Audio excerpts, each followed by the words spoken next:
Hey everyone, welcome back to Meditation Magazine's Peace Summit. We are live right now with Sarah Ezrin and Nhi Nhi Nhi. We're going to be having a conversation about peace in the home or peace at home. And Sarah is going to be talking about peaceful relationships within the family. She's the author of The Yoga of Parenting. Nhi Nhi Nhi, an expert in conscious relationships, is going to be helping us bring more peace into our romantic relationships and things like that. And we're going to have a wonderful conversation. In the meantime, we're going to take a very short break. We just came off a long conversation about Kashmir. We're going to take about a 3 or 4 minute break, maybe 5 minutes, and then we'll be back in about 5 minutes. So in the meantime, I hope you watch this beautiful video of this little waterfall in the forest, the leaves falling, the water rippling, and just listen to the nice music, watch the beautiful scenery. And this is what meditation is all about, just being here in the moment and appreciating the beauty that is all around us. So I'm going to put that on for now, and then we'll be right back in about 5 minutes.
We will be starting with Sarah, Ezrin, and Nhi Nhi Nhi in a moment.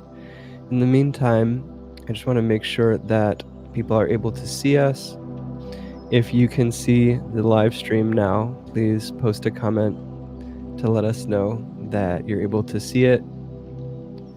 Because every time we start a new live stream, I'm just like, are we live? Are we not live? I think so. Not sure. Okay. So I see Nhi and Sarah are here in the studio. Oh, thank you, Joanne. Thank you for your comment. And thank you for yesterday, by the way. Thank you for your beautiful comments yesterday as well. Okay. I'm going to put us into a layout where we can all be seen. I think this is a good one, or this one. Yeah, that one's good. So today we are going to be having a lot of amazing, beautiful conversations in this second day of the Peace Summit. And we're going to be talking a lot about resolving conflicts on national levels.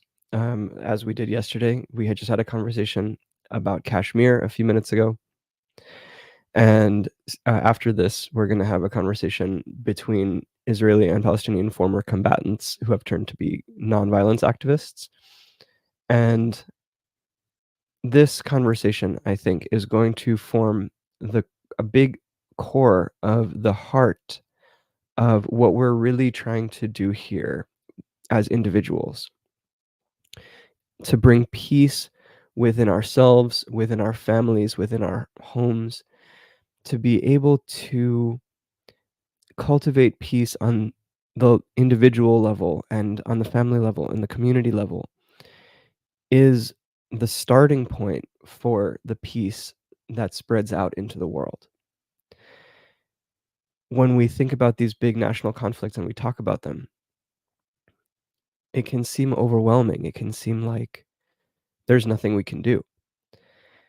And that's not a good feeling. It's very frustrating. It can be very difficult to accept that.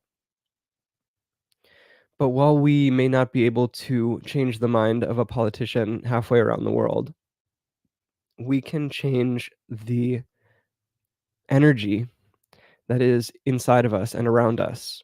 We can bring peace right here where we are.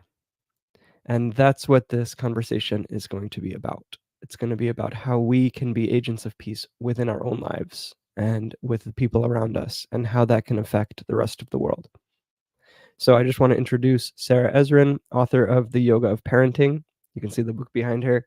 Giovanna's got that book on our bedside. It's, I think, been very helpful for us as new parents. Giovanna and I have a 3-year-old named Sky, and she is developing beautifully and wonderfully into a wonderful young girl. And she is, I think, very benefiting from your wisdom, Sarah. Thank you for that.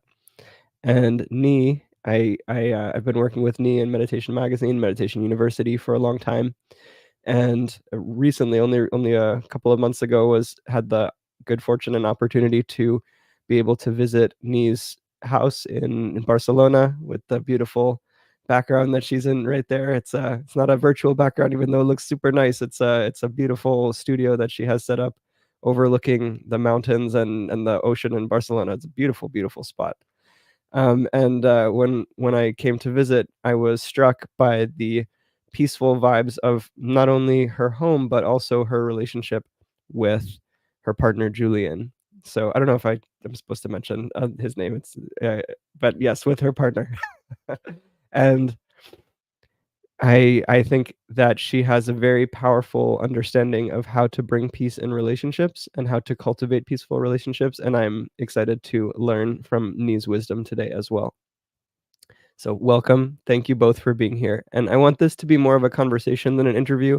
Honestly, I feel that you two are probably more adept at this subject than I am, and I'm still learning. Peace within. I do my best. I focus often on these large scale things, the national level conflicts and stuff like that, and haven't put enough attention into these smaller. I don't want to call them smaller; they're just as important, but these more local level things, level relationships and peace within the relationships. So I'm very excited to just allow the two of you to take over the conversation as much as possible. And I'll just put this out there, to this question out there, just to start the conversation. And I'll put it to Sarah and to Nhi, and you can start however you like. Like, how can we bring more peace into these relationships with our family, for Sarah, and into our romantic relationships for Nhi? And you can, I guess, Sarah, you can start. Yeah, go ahead. Thank you, Kevin. I just want to say thank you to you. And I know you are Meditation Magazine, but I know you also have a lot of people helping you behind the scenes too, for putting this amazing conference on, and just the connections and community. I mean, this is how we heal, right? As social beings, this is how we heal. We heal together. And especially when there's things going on that are bigger than us, then, that's what we can do, is we can work with the people closest to us. So healing in the home, I mean, full honesty, and Kevin knows, he's read my book, this is not always a peaceful home. I mean, despite my 25 years of teaching yoga and my daily many practices that I have, I still lost my temper last night and lost my patience with my kids. It's a very normal, natural response of being a human being with a human nervous system.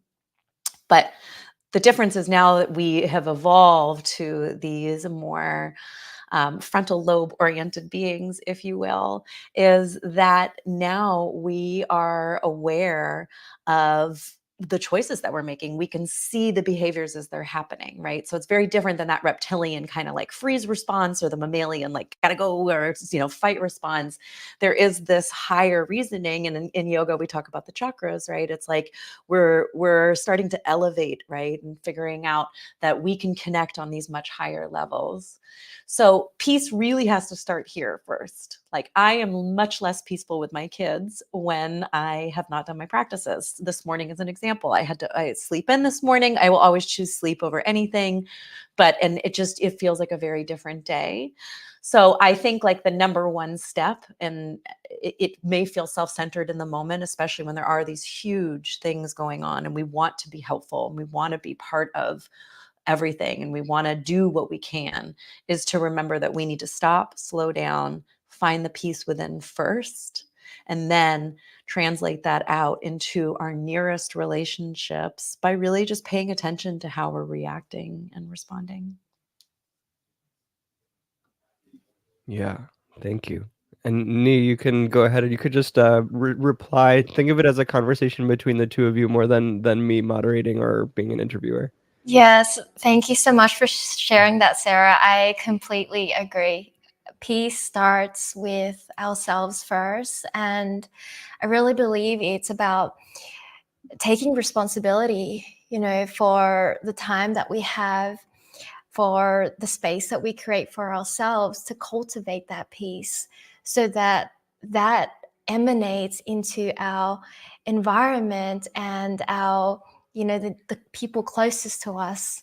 Because if we're not creating that time and space for ourselves to nurture ourselves, then we will end up lacking that self-awareness, right? When something does become challenging, or there is some sort of discomfort or resistance in the relationship or in the home, it's very hard for us to see clear.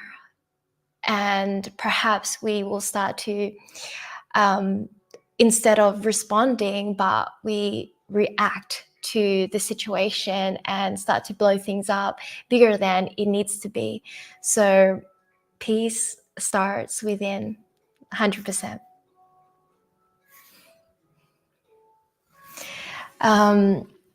There was something that, Sarah, you mentioned earlier before we got onto this, that I would love for us to just talk about, is, how do we show up, right, for our partners or for the people in our lives? How do we hold space for them when they're going through something? And also, when we're going through something and they're going through something. So, how can we navigate that? Right. And perhaps I'll get you to share first. And because this is something that you brought up, if you would like to. Absolutely. I mean, I think about it, obviously there's more people in my house that I have to regulate with. And even on like the simplest of, let's just use this morning as an innocuous example. I am not feeling great and I wake up a little late and I don't do my practices and I don't have a full tank to give everybody. Well, how am I then going to hold space for all these people who are also not very well slept, because I've got the two brothers sharing a room, or, there's other personal things going on, never mind what's happening globally. It's like, so when I know that I'm coming into a situation with low reserves from my end, I think the most important thing is to recognize that humanness. It really is like, obviously I want to prioritize my practices, but that's not always possible when you have two small children or one small child, as Kevin knows. There's sometimes where we have to rearrange it or find it in little bits and pieces. So I think number one is naming it, right? It's just naming, this is how I'm feeling personally. And then the hope is that you are in a partnership or a friendship or some sort of co-relationship with somebody that's also aware that they are in that space. But that's not always the case. Many times, I was going to say sometimes, many times they're going through something and you can feel it, but then they're not necessarily aware of that. So it really does, like you said, it does become a responsibility on us to be like, okay, I think, all of us are dealing with low reserves today. What are some kind choices we can make in here?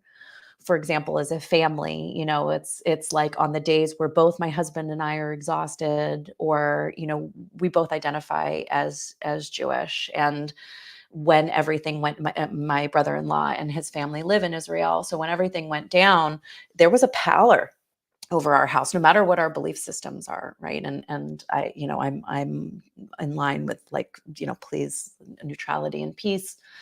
But my husband was very, very affected, very affected.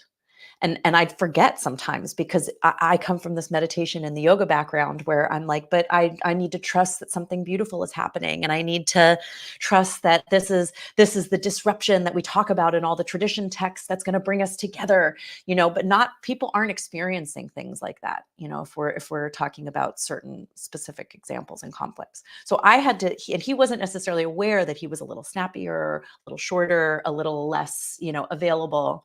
I had to be the one that was aware of that. So it becomes this responsibility for me to then be like, you know what, you can go in the other room. You can go and meditate. You can go and take care of yourself tonight. I will pick up the slack in this way, right? I will be the one to step in. But when we're both exhausted, having the conversation of what can we let go of in this moment? We don't have to do our practices perfectly every day. Sometimes you do need to sleep in a little bit you need to skip your meditation practice in the morning to value the sleep of it all, which by the way is a form of meditation, right? Or yoga nidra. So it's this sometimes being the bigger nervous system in the household and being able to identify where you're coming from and where other people are coming from, and then just giving that grace and that permission. I love that so much, and I resonate with what you say completely. I don't have kids yet.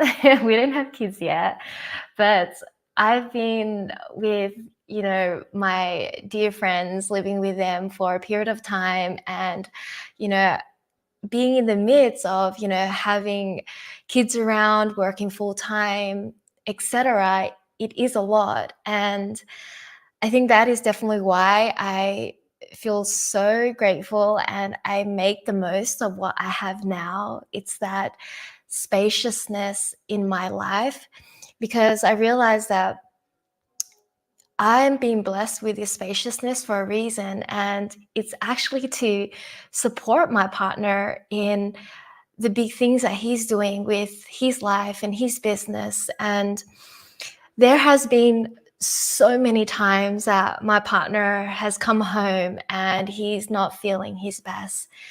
And like you say, we really feel the energy, right? It's like you're peaceful the whole day and then boom, your partner comes home, or probably your kids like throw a tantrum and you're like, whoa, like, okay, this is alarming. But what's so important, I find, is to not take things personally. to learn to not take things personally, because once you make it about you, and then you start to perhaps that lower mind starts to pick a fight, then that's when things start spiraling. But if you can see it from, an objective view and be like, okay, what could my partner be experiencing in this moment? Perhaps he's had a really long day. There was, a lot of things happening at work, and maybe he just needs some space right now, right? And communicating that, like, how are you? And actually meaning that. Sometimes I feel like we ask each other, like, how are you? How was your day? And we actually don't really mean it. Like, we're not really ready for what the other person is about to share with us, right? And when they do start sharing with us, we're like, whoa, we become overwhelmed. So it's really about having that self-awareness when we are asking, or when we do want to hold space, when we have the capacity to hold space as well for the people in our lives. And if we don't have capacity in that moment, communicating that, right? It's like, I would really love to listen to you and hold space for you, but perhaps right now is not the right time for me. How about we check in with each other in a couple of hours, or maybe even tomorrow, right? When you feel open and ready to share what is moving through you. And so communication is such an important aspect to having a peaceful and harmonious relationship, because at the end of the day, we're not mind readers, right? And we're not here to fix each other. Perhaps the biggest medicine that we can provide for one another is just spaciousness and the capacity to just be there and to listen and to truly hold space. I love that. And you bring up such good points, which is, I think it's much harder to have a spiritual practice when you're in relationship with other human beings. It's a lot easier when you're in a cave by yourself, right? Or in your yoga studio or in that place. It's the second another human being or another being comes into play that suddenly you're looking at all those old patternings and old conditioning. And you're right, you have this opportunity of like, is this the lower mind? Is this my little girl self that's coming out? Where can I start to tap into these higher places of consciousness?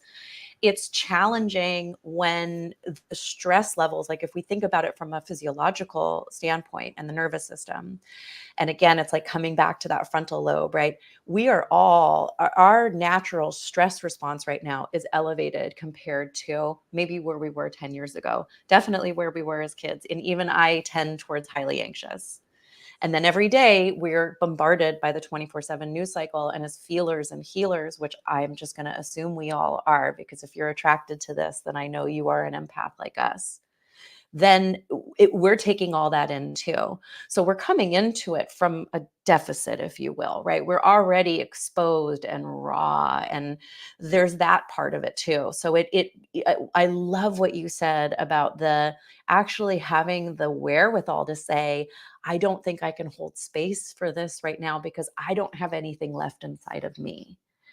And then knowing that they may react, they may not like that reaction too. That may be upsetting to them, but you have to think about like the cost risk. What's more upsetting, you not really listening as they're talking or dismissing them, or being fully honest and saying, now is not the time. Can we please wait and take a breath? And let's do this tomorrow when my reserves are a little more full, if you will, and my nervous system's a little bit more settled. It's just I just want to acknowledge for everybody, householders especially, that it's just it's a particularly challenging time. We are all kind of more raw than I think we have been where we have been for the last however many years. But it is a raw time in humanity. And just continually talking about it, continually acknowledging it, right? And I think something that's been very helpful in our home, because my husband is now on this seeking journey. He started meditation, he's now in therapy, he's really diving deep, and he's always been very self-aware, but this is like, he's so excited, like he comes home after every therapy session, he like wants to tell me everything. And like, I want to hear this, but when it's 1 p.m. and I've got to get on a Zoom in 10 minutes, and it's challenging. So something that's been working really well for us is the check-in. Like, do you have the space right now? Do you have the space to sit with me and for me to tell you something, or will there be a better time? So also, like, not just us having the responsibility of being like, not now, please, but them or us, when it's us wanting to share, of checking in. Is this the time? Do we have the space together to sit with each other? Because if we're all already elevated, then it just kind of, it can tip the scales very quickly. Yes, I love that so much. It's like something that I love to do with my partner, actually, that I really love to invite people to do more. And I say this to my clients and my friends as well. It's like creating kind of like a very ceremonial space, like, a space where you can truly just be there with one another without any distractions if possible, and having that space as a space of true deep connection, perhaps sharing about the week, sharing about the things we're grateful for, sharing about what's been coming up for us in our own personal journey, right? Sharing about what we've learned recently, and perhaps things that we can apply to our life, and talk about our dreams and our goals. And really doing that check-in is so, so important from time to time. I really feel like it's a great way to just knowing, where we stand in the relationship and what brings us joy and fulfillment. And being able to be vulnerable is so important in creating deeper connection as well. Because sometimes I feel like, in this day and age, like, we can be with people, we can be with our partner, but how much of the time are we truly being in connection with them? Like, how deeply are we listening? How willing are we able to just get vulnerable, right? Because like, you can sit with your partner or with somebody, but you probably see this when you're out, etc. Like, people are just with their partner, but they're scrolling on their phones, and it's like, wow, you have someone there to actually connect with, right? But you're missing this opportunity to explore deeper. Like with me and my partner, when we're with each other, we're really with each other. We're not sitting next to each other and scrolling on our phones. And if we are, then we communicate that. We're like, hey, my love, like, just letting you know that I'm on my computer, on my phone, because I'm just checking this thing out, etc. And so your partner actually knows, right? If not, then they're just probably wondering, what are you doing when I'm actually here? And probably I want to connect with you. Yeah. Yeah. Yeah, I just wanted to pipe in about that. I think that's so important. Just it's such a simple thing. We a lot of the time people talk about phones in this sort of black and white way, and where it's like, oh, yeah, using your phone is bad when you're around people, as an example, if for spiritual people talking about it. But sometimes you need to use the phone. Sometimes you need to use the computer. But I think what you just said is a great way to bring your partner in, to be inclusive rather than exclusive, where it can feel as a partner, oh, my partner is ignoring me. Like, my partner's on the phone, my partner's on the computer, I'm here, she's ignoring me. Why is she ignoring me? Like, she just doesn't care about me. That's kind of what it feels like.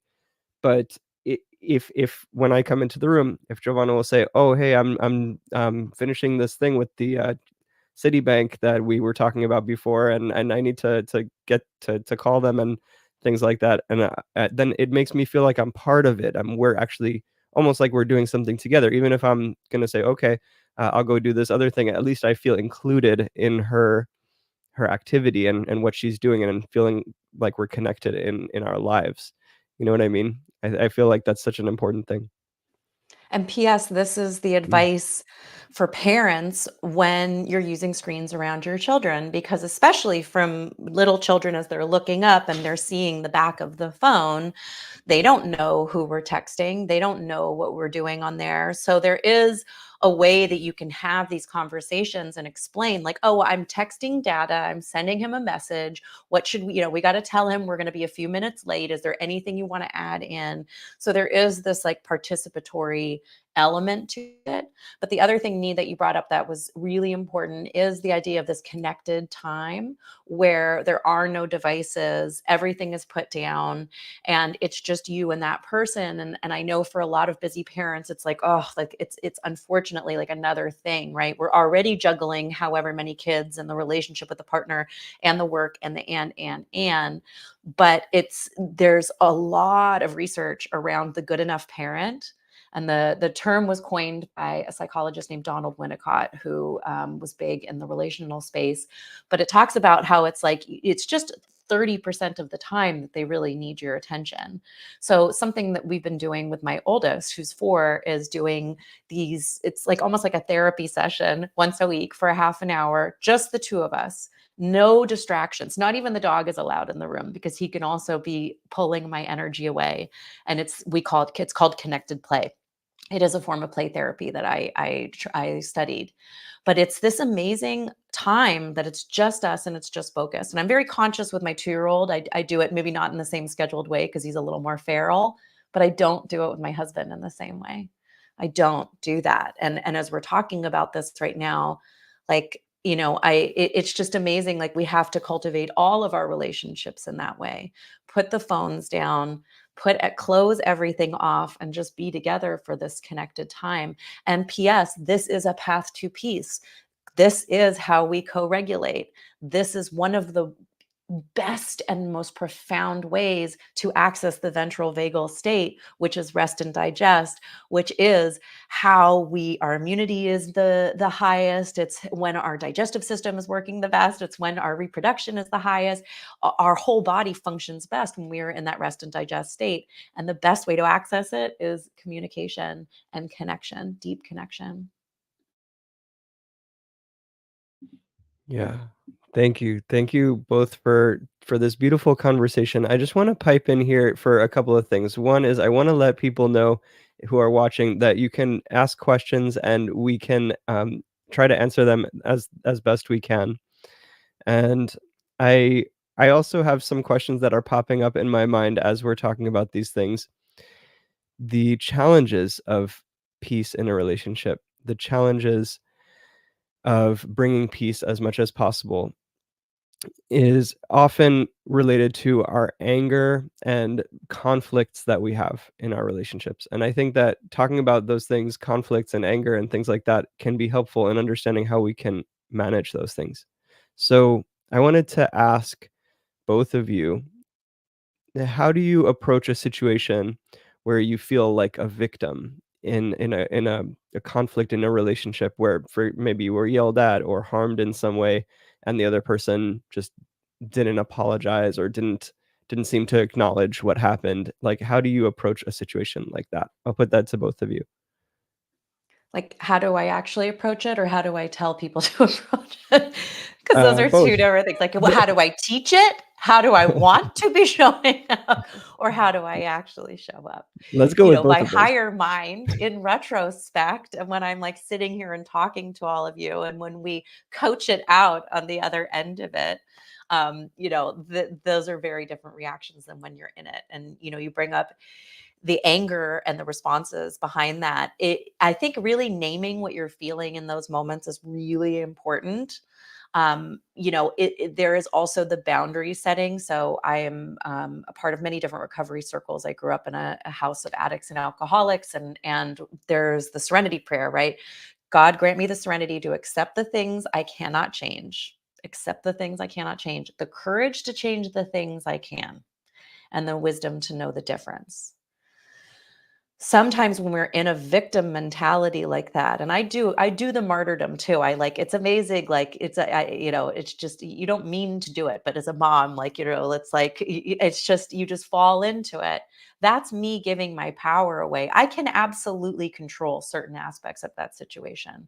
I may not be able to control what someone has just said to me. I may not be able to control how they're responding to me, but I can always control how I react back to them.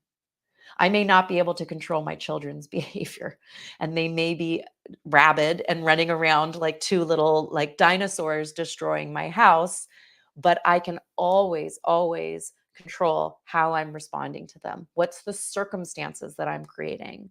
So the martyrdom tends to come out, the victim comes out when I start to feel out of control, and when I give my power over entirely to others, and I forget that I also have the power to just simply walk away. If something's not feeling good, to say, I'm sorry, like a boundary's been crossed. And this doesn't feel good for me. And I can step away from that instead of circling the drain or putting myself continually in a situation to be abused as toddlers tend to do, and so it's really remembering in that moment, what do I have the capacity for? What do I feel comfortable with? What can I take control of? How can I become empowered in this moment? And I really just want to drop the seed. And I don't think you were saying this at all, Kevin, but like, there's a lot of toxic positivity in wellness circles, and a lot of discard of anger as an emotion. But anger, when channeled properly and when used for its power, is actually an activating emotion. This is activism. This is actually, in the Yoga Sutras, when we talk about the yamas and the niyamas, to be angry about injustice, to want to do something about it, to feel a boundary and a line has been crossed, and it to come up in that chest and in your face. I'm even like sweating as I think about it. That's actually a very normal, natural, and wonderful element. The question is, what do you then do with that, right? What are you in control of in that moment? Well, yeah, that's the question. What do you do? Just to touch on with what Sarah was saying, oh my gosh, just resonate with you so much. There is so much that I wish I knew back then, but I'm so grateful that I know this now and that I embody this now. This victim mentality definitely is not a great space to be, first and foremost. And I think when we really start out in our spiritual path, but also in kind of that night of the dark soul, right? We can, be in that space of victim mentality, especially when somebody is not treating us in the way that we would like them to. It's always, why is this happening to me? Instead of, why is this happening for me? And like you say, it's, we don't realize that we're giving our power away in that moment. And we always have a choice on whether we want to stay and engage in this dynamic, or we can simply just walk away with loving awareness and saying, you know what, I don't want to engage in this because this is not healthy. So knowing the difference, right, between what is actually there to help us grow and what is simply just toxic. I'm going to say the word toxic. I, from personal experience, have been through quite a few toxic relationships, and victimization was there because there was this unhealed part of me that wanted to people please, right?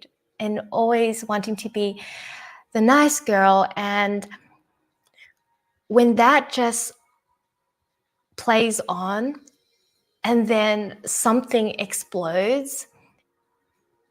I'm like, wow, this person is this and that. This person did this to me.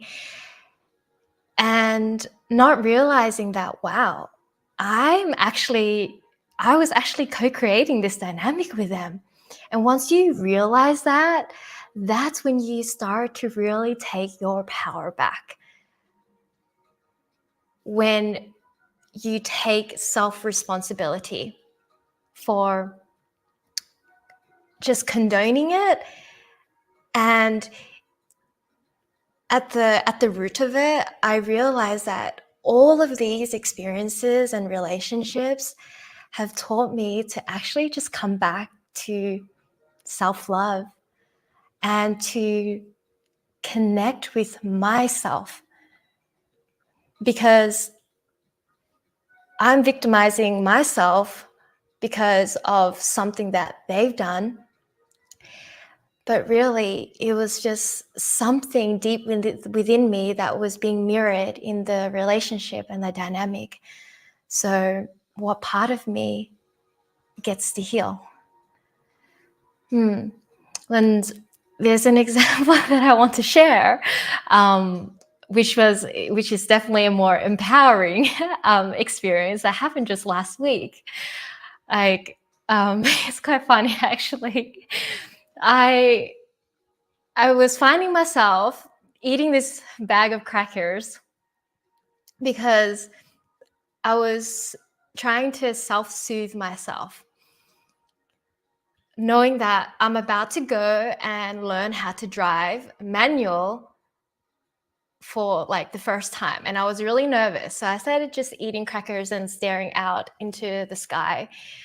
And my partner says, "Oh, are you trying to eat your emotions? Are you nervous?" And I said, "You know what? Yes, I am nervous, and I'm enjoying these crackers. They're healthier than chips." And then he said, "They're not healthy. Don't try to convince me it's healthy." And I'm like, "No," I said, "they're healthier than chips." And then and then I felt attacked in that moment. And my inner child goes, "Why can't you just let me enjoy this bag of crackers? I just want to enjoy them." And then I started crying, like these tears started coming out. And then my partner looks at me and is like, "Why are you crying?" And I said, "I don't know. I'm just crying. Like it's just coming out. Like I can't control it." And then he started feeling like just baffled, like I was trying to cause a scene. And I said to him, "I don't know why I'm crying. I think that this is a self-soothing mechanism. This is a part of my inner child that feels attacked, and she's crying because she just wants to just support her nervous system. There's nothing wrong with crying." So when I communicated this, he's like, okay. So we reached a point where he understood where I was coming from, and like I also understand that he was just trying to care for me, because yeah, that was why he was asking. But in that moment, I could have victimized myself and created this whole scene, but I just chose grace. I just chose to communicate exactly how I'm feeling in the best way that I could without causing a scene. And within minutes, everything resolved itself and we moved on. And yeah, I just really want to encourage, perhaps in relationships when there is, discomfort or a challenge, sometimes it is great to figure it out right away on the spot.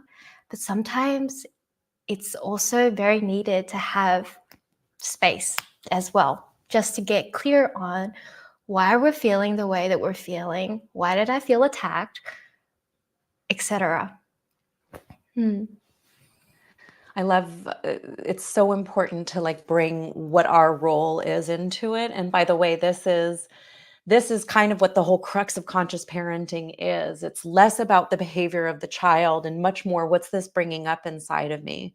What's being invoked here? Why am I being triggered? Being able to take that bigger picture view of what's going on, like again, bringing it back to the challenges of last night and this morning. Like this morning, I was the tired one, but last night it was my son who was incredibly tired. So all the things he told me he loves his dad more than me, and at one point was like very upset about certain things, and let's say it was this morning, it probably would have been a different circumstance. And I just want to honor Meditative Matt Pilates, who made a comment like, when our resources are depleted, that we got to give ourselves some amazing, just as much grace as possible, and know that we're going to react. And then that's when we're going to work on the repair.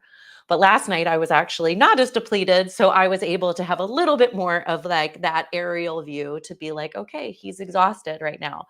It's the end of the day. It's always challenging towards the end of the day when we're doing bedtime because we're going to be separated. It really is. It's like not taking it as personally in that moment. I think the harder thing, and why I couldn't really answer the question specifically, Kevin, is like when you're both depleted and when, you're in that moment. I do think the walking away, which Nhi also mentioned, is a really good one. And the just stating like this boundary has been crossed right now. But I think it's very circumstance specific, and it depends who's the one who's depleted. I also just want to name that I have a much easier time doing it with my kids, being able to take that more a higher perspective than I do in partnership. For whatever reason, I'll work that out in therapy next week. But I think there's something about your main attachment figure, maybe because am a little bit more of like in a leader role with my kids, even though I treat them as human beings. I'm not sure. It's something to look into. I'll have to work with you separately, Nhi, on that. But I think it's it's such an important way to look at our relationships. And it comes back to what's our self practices so that we can have that aerial view. So we're not just in the mud being, completely buried by every circumstance and every interaction. Yes, and something I really want to add to this is actually the challenges that comes with our parents as well, that part of relationship. Because, I was very blessed to spend 5 entire weeks with my parents 24/7 on a holiday. You will get to witness how much you have grown and healed and developed when you can spend all the time in the world with your parents who are not on the self-development path, who are not on the healing path, and actually being able to emanate your loving energy and just your awareness and your lessons and your wisdom like onto them, like not forcing it, by just being your authentic self. It's so healing for the entire family. Like I can witness so much of my parents' tendencies of feeling of just the way that they view the world, judgments, etc. And I used to get so just like frustrated by how much I wish they could just understand. But now, like the past years, like I realized the best thing that I can personally do as a daughter is just to love them through every single chapter, phase, no matter how discomforting some of their views may be and the words that come out of their mouth. Like I just see their inner child, I just see that there's a part of them that just wants to be heard, that wants to be loved, that wants to be seen. And we're not always going to see eye to eye with everybody, especially I think with our parents a lot of the times, because they come from a very, older, different generation, and considering where they've been, you know, on their own personal journey, like in the war, fleeing and everything, like, I guess seeing the wider picture of what they've been through in their life just breeds so much more compassion and grace and healing as well. Yeah, I just really wanted to share that. Like, I've worked with people that have struggled with relating to their parents because they're like, my gosh, my parents are like this and that. I'm like, yeah, maybe they're just mirroring back some part of us that we just have to learn to accept and heal from. Yeah. Mm. Wow. This has been such a powerful conversation. It feels like we only just started, but we have to wrap up because we have a Israeli and Palestinian ex-combatants turned nonviolence activists coming up in 8 minutes, and we need to switch into a different stream. But we do have a couple of questions from the audience, and I would like to just quickly try to answer those. I see from Meditative Mat Pilates, there's a question, and she's actually sending it from one of our students in the meditation teacher training program named Bex. She said, when you're a single parent of 3 children who are all being oppressed on a daily basis by the oppressive childless school system and who all have massive levels of anxiety, I'm very good at staying calm and patient. And now and again, my inner resources are so depleted that I snap. And I can't really see the end of the comment because I guess it's a pretty long comment. But I think that the question, at least I can try to relate this question to my own life. When we get angry as parents and it becomes difficult to manage the child's behavior. And Sarah, I know you were saying that it's really more about seeing what's within us and how our why we're being triggered and things like that. But I guess I have this question because I see parents that use like anger toward their children, like using the tone of anger, yelling or just angry tone, like even if it's controlled. And I don't know if that's the right way to try to get children to adjust their behavior. I've been recently trying more to just sit down with her when Sky is having a tantrum or something and just try to talk to her in a reasonable way and like try to explain to her why what she's doing is hurting someone or something like that. What do you think, Sarah, as a like a parenting expert and author of the Yoga of Parenting? What do you think is the right way to approach this? Is there ever a time that we need to use anger, angry speech, yelling, or should we always try to do it in like a peaceful way to talk with our children? So I just want to give credit to my teachers before I go into this, because this is where I've been learning this from. And this again goes back to a lot of this nervous system work. So there are these 2 women named Emma and Eleanor. They run what's called the Reconnected, and they have a whole program, Reconnected Parent. And they talk a lot about this, which is the myth of calm. The myth of calm that's being bombarded into us across every social media channel. This is what gentle parenting should be. You see these images of parents sitting there as their child is like smacking them in the face. And no, is yelling necessarily going to be effective? No, but to what's called congruence, which is naming your emotion as you're feeling it and saying it to kids who have these amazing radars. They're BS detectors. I won't cuss. I won't that, but I'll keep it an acronym. They are BS detectors. So if you're actually seething under the surface, but you're sitting there with a calm face and you're trying to talk to them calmly, they're perceiving that something is up. We have every right to say, Mama is feeling heightened right now. And this is when we need the wherewithal to be able to step away, or maybe it does go into a snap. But I think at least what I'm seeing from nervous system studies and from child development experts that I'm leaning towards is that it's actually very normal and okay to have these nervous system responses. Now, this is not condoning that we scream at our kids. Obviously, that's, we've gone off key there, but to name it, to name it. And if you're not able, if you can like keep a straight face, you know, like I grew up in, you know, it was almost like this like dancer background, like smiling on the outside, but inside there's like turmoil going on. So if that's what you're feeling, if you can still keep the smile on and you can speak calmly, but inside you're feeling turmoil, that's not the time to sit down and have that conversation. That's the time to name what's actually happening underneath the surface and then set time for later to go over whatever it may be. And by the way, they're not able to pay attention when they're in a nervous system stress response either, right? Like we're our front top brain is not online, period. So it's a good time for everybody to take a breath. And I just want to again acknowledge Bex that like what I'm hearing from this comment is there's depletion on every single level. You're dealing with the school system, which is exhausting. The kids are dealing with the school system and all of that oppression that's happening there. They're exhausted. Everybody's exhausted and anxious. And you know what? Our resources are depleted and it is okay. We are going to snap.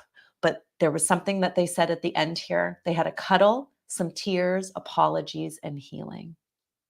That's the practice.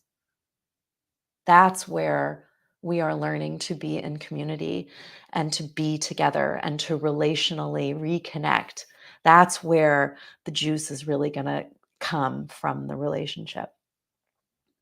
Yeah. Thank you so much, Sarah and Nhi, for being here in this beautiful conversation today. We're going to stop this live stream. Anybody who's watching, we're going to be starting a new live stream on the same page. You can refresh the YouTube or the Facebook page. We're going to be right back with combatants for peace, Israeli and Palestinian ex-combatants who have become nonviolence activists. It's going to be a powerful conversation. Please join that stream and like refresh the page in like less than 2 minutes, and make sure to share that stream because we want as many people as possible to see these conversations. Okay, thank you, Nhi and Sarah, and I'll see Nhi. I'll send you the link for the next one. Okay, bye. Have a great day.